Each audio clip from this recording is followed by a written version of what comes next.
Pride and Prejudice, Chapter 18.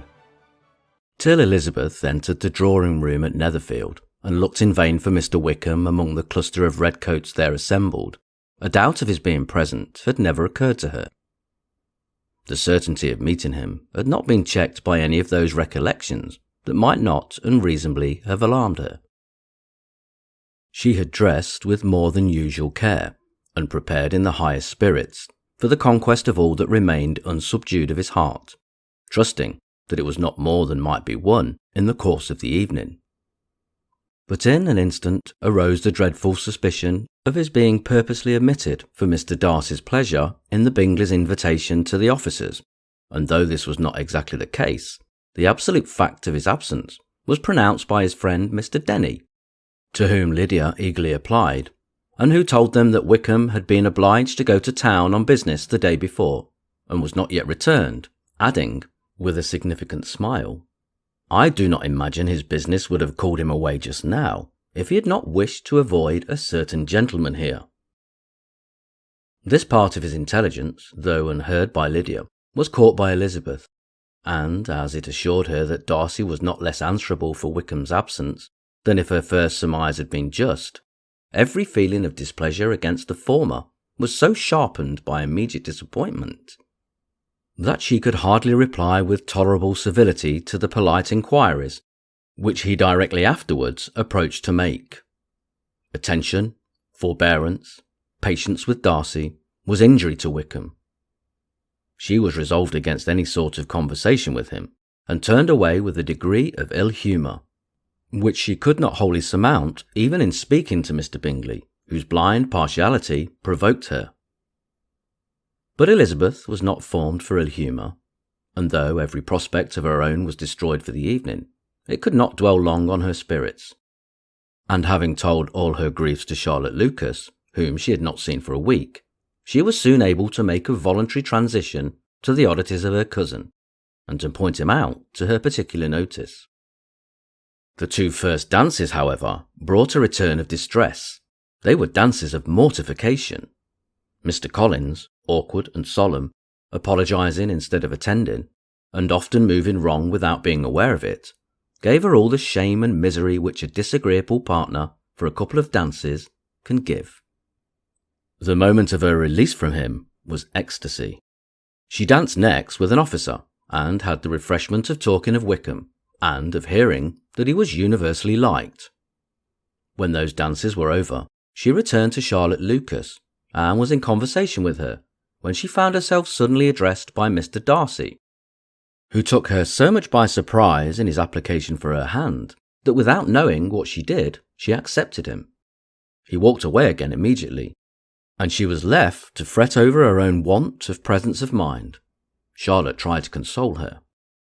"I dare say you will find him very agreeable." "Heaven forbid! That would be the greatest misfortune of all. To find a man agreeable whom one is determined to hate. Do not wish me such an evil."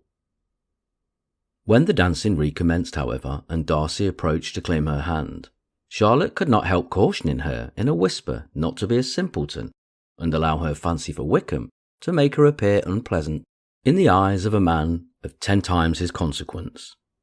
Elizabeth made no answer, and took her place in the set, amazed at the dignity to which she was arrived in being allowed to stand opposite to Mr. Darcy, and reading in her neighbours' looks their equal amazement in beholding it.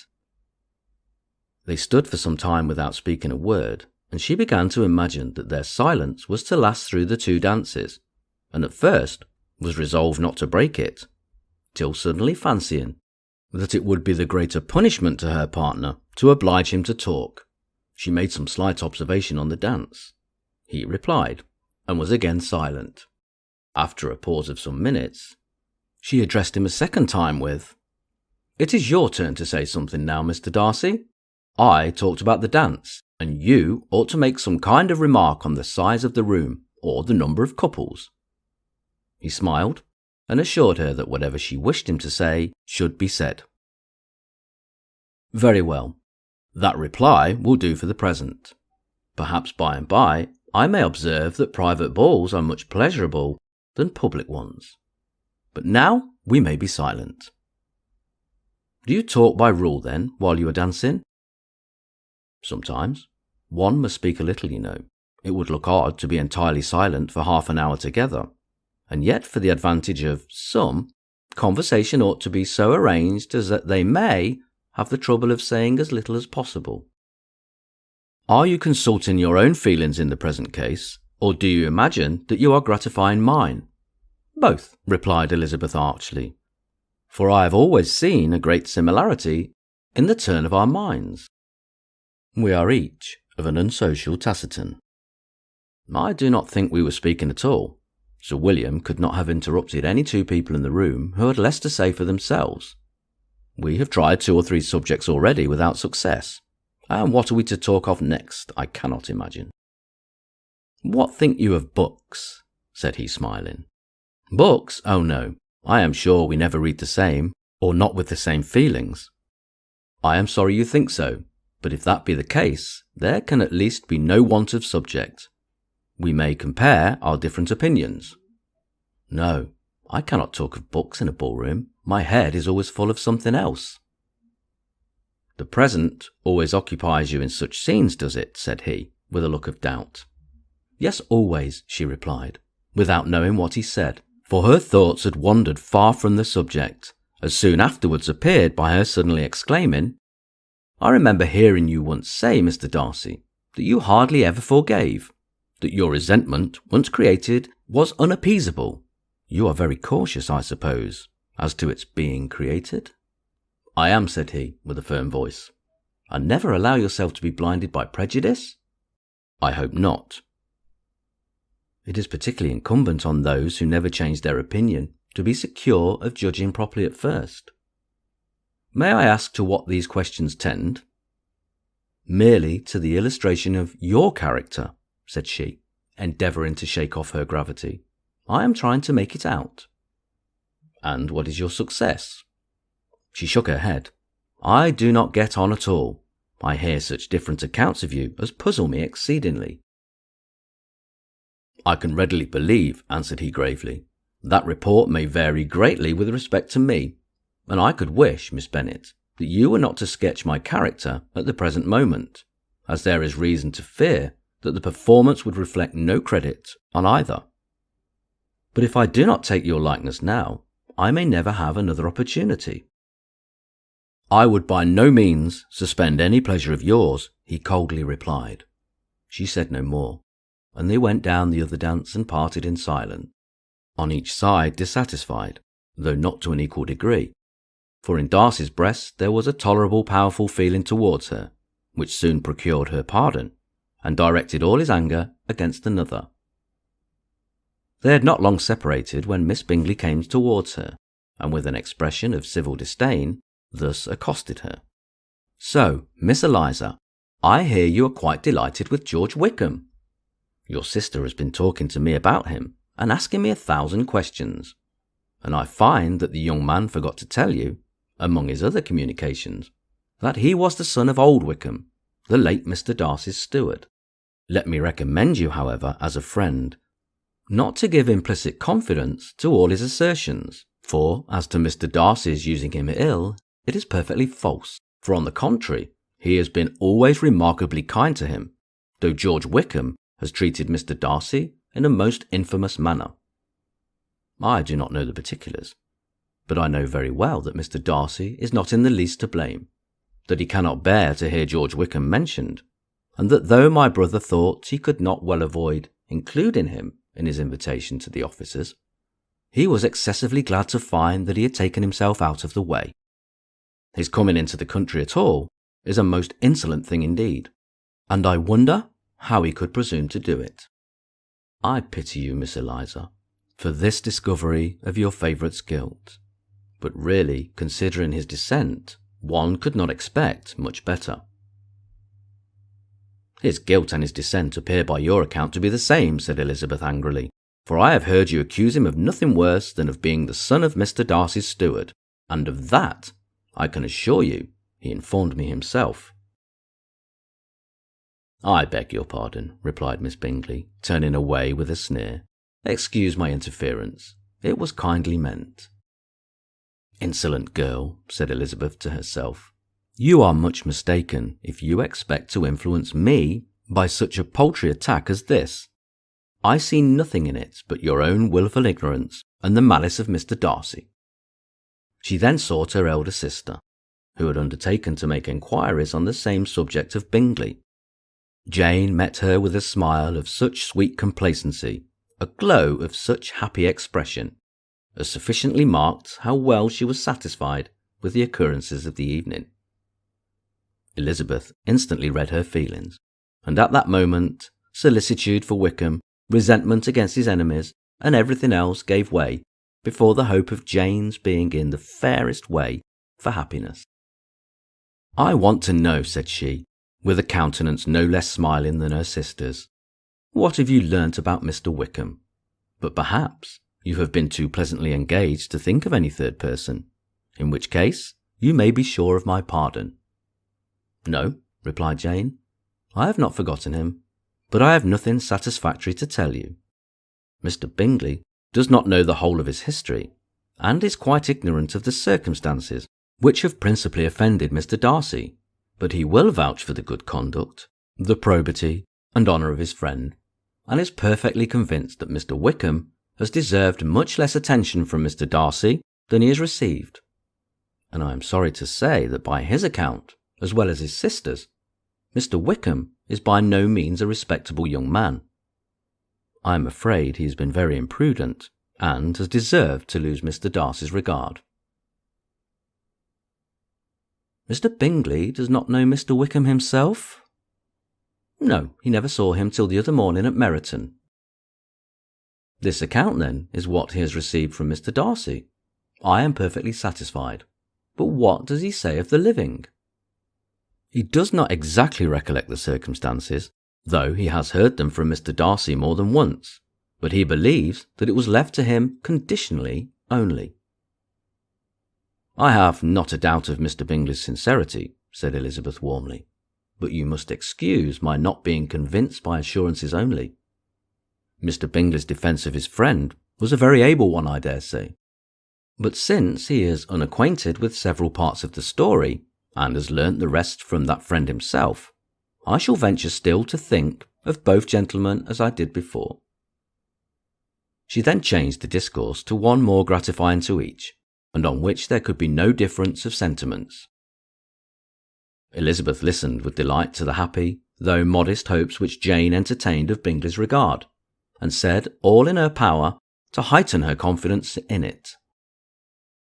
On their being joined by Mr. Bingley himself, Elizabeth withdrew to Miss Lucas, to whose enquiry after the pleasantness of her last partner she had scarcely replied before Mr. Collins came up to them and told her with great exultation that he had just been so fortunate as to make a most important discovery.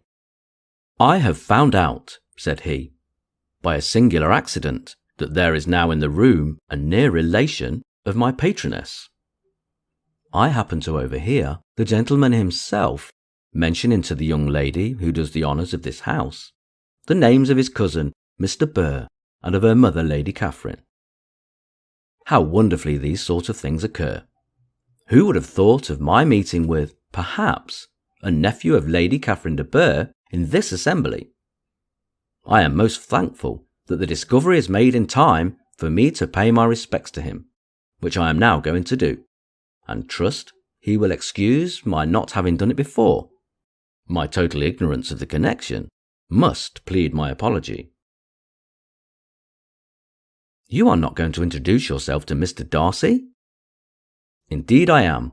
I shall entreat his pardon for not having done it earlier. I believe him to be Lady Catherine's nephew. It will be in my power to assure him that her ladyship was quite well yesterday." Elizabeth tried hard to dissuade him from such a scheme, assuring him that Mr. Darcy would consider his addressing him without introduction as an impertinent freedom, rather than a compliment to his aunt, that it was not in the least necessary there should be any notice on either side, and that, if it were, it must belong to Mr. Darcy, the superior in consequence, to begin the acquaintance. Mr. Collins listened to her with the determined air of following his own inclination, and when she ceased speaking, replied thus: My dear Elizabeth, I have the highest opinion in the world of your excellent judgment in all matters within the scope of your understanding. But permit me to say that there must be a wide difference between the established forms of ceremony amongst the laity and those which regulate the clergy. Forgive me leave to observe that I consider the clerical office as equal in point of dignity with the highest rank in the kingdom, provided that a proper humility of behaviour is at the same time maintained. You must therefore allow me to follow the dictates of my conscience on this occasion, which leads me to perform what I look on as a point of duty. Pardon me for neglecting to profit by your advice, which on every other subject shall be my constant guide, though in the case before us, I consider myself more fitted by education and habitual study to decide on what is right than a young lady like yourself. And with a low bow, he left her to attack Mr. Darcy, whose reception of his advances she eagerly watched, and whose astonishment at being so addressed was very evident. Her cousin prefaced his speech with a solemn bow, and though she could not hear a word of it, she felt as if hearing it all, and saw in the motion of his lips the words apology, Hunsford, and Lady Catherine de Bourgh. It vexed her to see him expose himself to such a man. Mr. Darcy was eyeing him with unrestrained wonder, and when at last Mr. Collins allowed him time to speak, replied with an air of distinct civility. Mr. Collins, however, was not discouraged from speaking again, and Mr. Darcy's contempt seemed abundantly increasing with the length of his second speech, and at the end of it he only made him a slight bow and moved another way. Mr. Collins then returned to Elizabeth. I have no reason, I assure you, said he, to be dissatisfied with my reception. Mr. Darcy seemed much pleased with the attention. He answered me with the utmost civility, and even paid me the compliment of saying that he was so well convinced of Lady Catherine's discernment as to be certain she could never bestow a favour unworthily. It was really a very handsome thought. Upon the whole, I am much pleased with him. As Elizabeth had no longer any interest of her own to pursue, she turned her attention most entirely on her sister and Mr. Bingley, and the train of agreeable reflections which her observations gave birth to made her perhaps almost as happy as Jane. She saw in her idea, settled in that very house, in all the felicity which a marriage of true affection could bestow, and she felt capable, under such circumstances, of endeavouring even to like Bingley's two sisters. Her mother's thoughts, she plainly saw, were bent the same way, and she determined not to venture near her, lest she might hear too much. When they sat down to supper, therefore, she considered it most unlucky perverseness which placed them within one of each other, and deeply was she vexed to find that her mother was talking to that one person, Lady Lucas, freely, openly, and of nothing else but of her expectation that Jane would soon be married to Mr. Bingley. It was an animating subject, and Mrs. Bennet seemed incapable of fatigue while enumerating the advantages of the match. His being such a charming young man, and so rich, and living but 3 miles from them, were the first points of self-congratulation. And then it was such a comfort to think how fond the two sisters were of Jane, and to be certain that they must desire the connection as much as she could do. It was, moreover, such a promising thing for her younger daughters, as Jane's marrying so greatly must throw them in the way of other rich men. And lastly, it was so pleasant at her time in life to be able to consign her single daughters to the care of their sister, that she might not be obliged to go into company more than she liked. It was necessary to make this circumstance a matter of pleasure, because on such occasions it is the etiquette. But no one else was less likely than Mrs. Bennet to find comfort in staying at home at any period of her life. She concluded, with many good wishes, that Lady Lucas might soon be equally fortunate, though evidently and triumphantly believing there was no chance of it. In vain did Elizabeth endeavour to check the rapidity of her mother's words, or persuade her to describe her felicity in a less audible whisper. for, to her inexpressible vexation, she could perceive that the chief of it was overheard by Mr. Darcy, who sat opposite to them. Her mother only scolded her for being nonsensical. "What is Mr. Darcy to me, pray, that I should be afraid of him? I am sure we owe him no such particular civility as to be obliged to say nothing he may not like to hear." "For heaven's sake, madam, speak lower. What advantage can it be to you to offend Mr. Darcy? You will never recommend yourself to his friend by doing so." Nothing that she could say, however, had any influence.